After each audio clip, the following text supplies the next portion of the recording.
Hey guys, Andrew Marsh here with DrewFit. I want to thank you for joining me today on quitting carnivore. Now, why would we quit carnivore?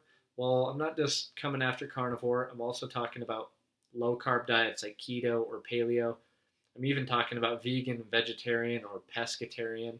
I'm going to be talking about reasons why you might want to quit these diets and what to expect when you do quit these diets and the backlash you will receive from the community of whatever diet you're following. So, reason number one why I'm not a big fan of these low carb diets or eliminating an entire food group like maybe a vegan does. Now, number one reason it's just not sustainable long term. Maybe people are getting great results in the first few weeks, months, maybe a year, depending on how bad your health is. And this could be a simple combination of eliminating a lot of the bad habits that you had, lowering stress levels in your life, and actually implementing good foods.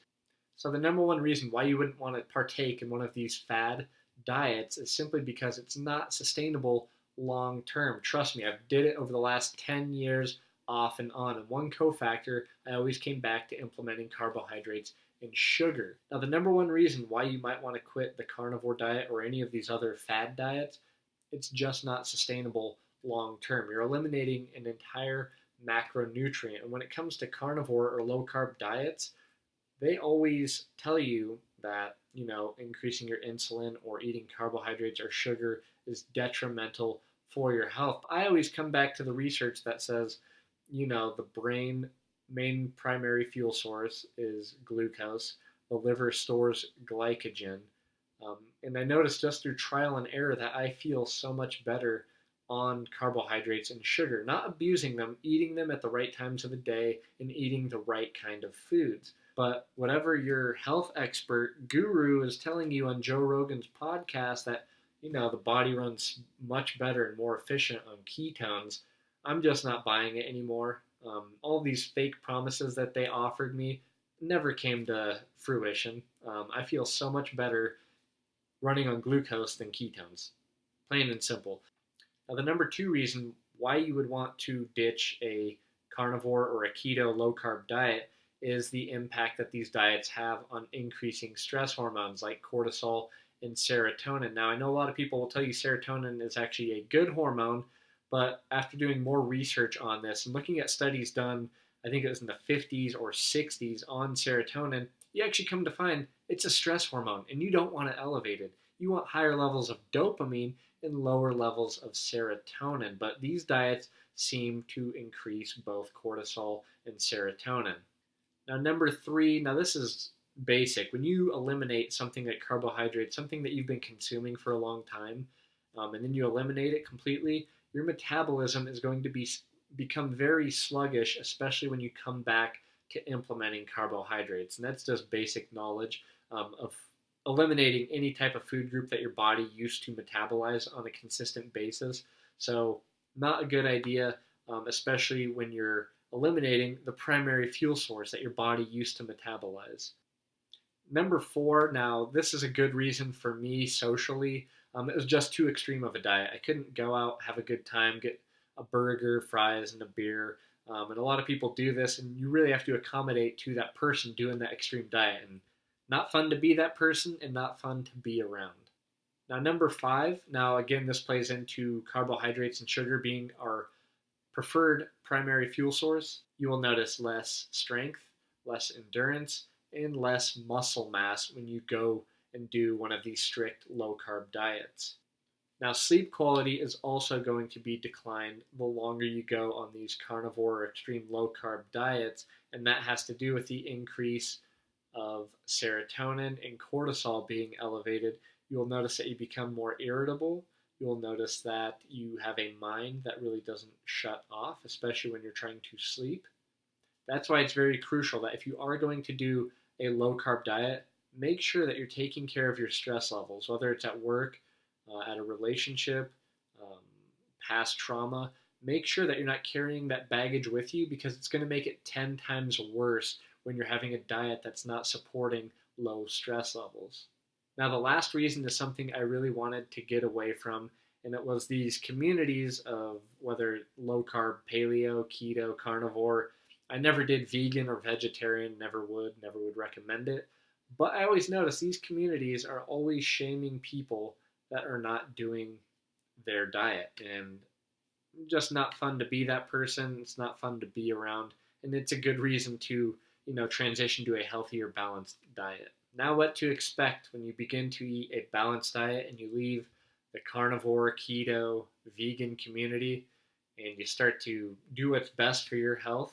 You're going to notice some things socially and physically. So let's talk about those. Number one physical thing that I noticed, and a lot of people notice when you transition from a low carb diet, is it takes time to get the metabolism back. And some people actually say that for however long you did this strict no carb, low carb diet and trashed your metabolism, it's going to take that exact amount of time to build it back up. So don't just jump into eating a better balanced diet with healthier foods and expect amazing changes to start right off the bat, especially if you're implementing carbs. So take it slow and monitor yourself. Don't overdo it because you might put yourself into more trouble. So be smart about it and realize that it's going to take time to get your metabolism, to get your thyroid back and functioning again. And what plays right into that, carbs and sugar are more difficult not only to digest, but to assimilate and actually utilize. So when you eat carbs and sugar, right when you get done with a low carb diet for maybe a year, you're going to notice that when you eat carbs or sugar, that maybe your energy gets depleted right away after eating it. You may notice some digestive discomfort and everything in between. And that's because, like I said, your body went from knowing how to metabolize carbohydrates and sugar and glucose and fructose. Now you took it all away and now you brought it back. Now your body's trying to adapt and know what to do, where to send these nutrients, what to do with them, and everything like that. So now the first benefit that I personally noticed and a lot of people notice when they start to implement more carbohydrates and sugar into their diet is they notice better strength gains and more endurance in the gym. And like I said, carbohydrates and sugar are your body's favorite kind of fuel source. Next thing is you'll notice you'll become a lot mentally happier, and this has to do with lowering serotonin, lowering cortisol, and increasing dopamine production.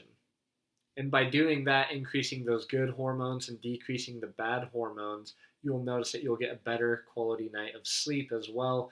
I notice this right off the bat. Every time I do carb nights, I always notice that as my best night of sleep. And it makes sense, especially when you look at its effect on lowering stress. Which brings me to my next point. It also helps you become a lot more resilient to stress. I notice a lot of the times when people do these low carb restrictive diets that they say, I used to be a lot more resilient to stressful situations. Now somebody cutting me off on the road or cutting me in line somewhere pisses me off to no end. I hear that all the time with people, and that's just really simple to understand when you realize that these low carb diets and elimination diets are not impacting the good hormones in your body. They're impacting the bad hormones because you're living in a famished state for X amount of months. And I don't think the human body was meant to thrive living in a famished state. Again, that's why I don't recommend things like intermittent fasting either. Yeah, it might be good one day a week, every 2 weeks. I don't think it's something that should be done every single day. Again, it's increasing more stress hormones. So now for the social aspect, and I actually sit back and laugh at this because I used to be on the other end of that. Now this is for people that are involved in social media like Instagram and kind of belong to the community, whether it's carnivore, keto, vegan, or any other fad diet. Whenever you go against the grain from these people, they attack you like a pack of hyenas. They bring you all the smoke, and they are some bad hombres if you go against what they talk about. Now, carnivores, what I've noticed, and I've seen this in the vegan community too, when you tell them that you're going away from the carnivore diet, they will tell you, you were doing it wrong. I didn't know I could do the carnivore diet wrong. I was eating grass-fed meat, both organ and muscle meat. I was even balancing my amino acid profile with collagen peptides. But they'll still tell you you're doing it wrong because you're not eating beef suet or you're not eating salmon roe. Whatever it is, they have a million different reasons as to why you did it wrong. So be prepped for that. The number two thing I found hysterical because my social media is not private. It's DRUE_FIT, Drew_fit. Don't forget to follow. But it's not private. You can see everything I do on there. But carnivores, right when I go against what they're promoting and tell them, I'm eating carbs now, they will call you a vegan right off the bat. And it's kind of just like, if you're not a Republican, then you're a Democrat. If you're not a carnivore, you're a vegan. And in my opinion, vegans and carnivores they're the exact same on opposite ends. And if you don't go with what they're saying, you're 100% wrong. Which brings me to the third thing, and they are notorious for telling me you're addicted to carbs and sugar. They reference the meme, sugar sets your brain on fire like cocaine or whatever that meme is. Or they will wish me well down the road when I get cancer or diabetes or when I have an early death. But I just kind of think those things are comical and I don't take any offense to them. I kind of sit back and laugh because they're the ones promoting how going carnivore or going vegan absolutely enhanced their mental health big time. They're saying how much happier they are, how less irritable they are. But the minute you go against what they're pushing, be prepared to be sent to the wolves because they're pretty ruthless. But when you're eating carbs and sugar, you really don't bat an eyelash and you kind of just sit back, laugh, and watch it all unfold. Watch them trash vegans while they act like the vegans and vice versa. And for the good part of the social aspect, when you quit carnivore and start to implement a healthier, balanced diet, a few things I noted here. You become more reasonable. You become more understanding. I think it increases your IQ, makes you happier, less irritable, a lot more resilient to stress, like I was talking about, and much better social skills. I think a lot of the times when you have these stress hormones running high when you ditch carbohydrates or sugar, that you might develop some anxiety disorders like social anxiety. So being able to get those hormones under control, a lot of these things mentally start to happen, like better social skills. But with all of that being said, I'm not telling you to quit your current diet that you're on, whether you're carnivore or keto or whatever, and just go to a standard American diet and act like all of these changes are going to happen and that you're going to feel 100 times better. I'm not saying that or promoting that in the slightest bit. What I am promoting is that you find the perfect diet that works for you. There's no cookie cutter approach that's going to save your health. You are going to have to identify that. And the best way to do that is to eat a good, healthy, balanced diet of proteins, fats, carbohydrates, and eat them at the appropriate times of the day, and really consume things that empower your life. Not just food, but people that you surround yourself with. Lower your overall stress levels if you really want to get the best quality life. But I hope you enjoyed this video, and for those of you that are transitioning your diet, I hope this helps you on that journey of what to expect and reasons why you may want to quit the carnivore or vegan or any other extreme diet and live a more balanced, happier, healthier lifestyle. So again, I hope you enjoyed. Thanks for watching, and don't forget to subscribe.